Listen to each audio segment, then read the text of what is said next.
মঙ্গলবার প্রার্থী তালিকা ঘোষণার পরেই সমস্ত জল্পনার অবসান হয়ে গিয়েছে। ভবানীপুর কেন্দ্র অর্থাৎ নিজের কেন্দ্রেই প্রার্থী হচ্ছেন মুখ্যমন্ত্রী মমতা বন্দ্যোপাধ্যায়।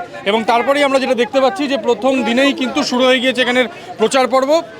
একদম ভবানী ভবন মোড়ে একদম বিরাট আকারের ব্যানার মমতা বন্দ্যোপাধ্যায়কে প্রার্থী হিসেবে যেখানে দেখিয়ে সেই ব্যানার টাঙানো হচ্ছে। এখানে রয়েছেন ৯ নম্বর ওয়ার্ড চেয়ারপারসন দেবলীনা বিশ্বাস এবং প্রচার পর্বে প্রথম দিন থেকেই ঝাঁঝ, অর্থাৎ তারা বলছেন যে প্রতিপক্ষ যিনিই হন না কেন কিছু এসে যায় না, কারণ মমতা বন্দ্যোপাধ্যায় এই জায়গা থেকেই 3বার জিতে মুখ্যমন্ত্রী হয়েছেন। ভবানীপুরের মানুষ এসআইআর নিয়ে যে তাদের উপরে যে কোপ পড়েছে তার জবাব দিতে প্রস্তুত। প্রতিপক্ষকে নিয়ে আমরা ভাবছি না, কারণ আমাদের সামনে যিনি রয়েছেন তিনি একজন ধর্ম নিরপেক্ষ মানবিক মুখ্যমন্ত্রী, যার বিগত 15 বছরের উন্নয়ন সারা বাংলার মানুষ দেখেছে।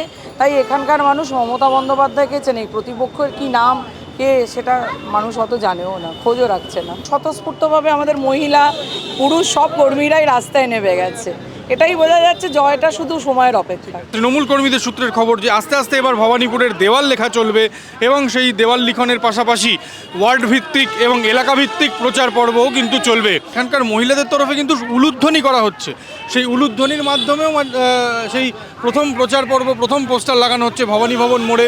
তৃণমূল কর্মীরা একদম তৃণমূল স্তর থেকে ঝাঁপিয়ে পড়েছেন মুখ্যমন্ত্রী মমতা বন্দ্যোপাধ্যায়কে এই কেন্দ্রে জেতানোর জন্য। এবং তারা যেটা বলছেন, প্রার্থী যিনিই হন না কেন ভবানীপুর কেন্দ্রে মুখ্যমন্ত্রী মমতা বন্দ্যোপাধ্যায় বা প্রার্থী মমতা বন্দ্যোপাধ্যায় আবার জিতে তিনিই নবান্নে যাবেন এবং ভবানীপুরের মানুষ মমতা বন্দ্যোপাধ্যায়ের সঙ্গেই আছেন, কারণ রক্তের সম্পর্ক এই কেন্দ্রের সঙ্গে মুখ্যমন্ত্রীর। এবং তার প্রচার পর্ব প্রথম দিনেই মানুষের উপস্থিতি বা জনসমাগম দেখেই বোঝা যাচ্ছে।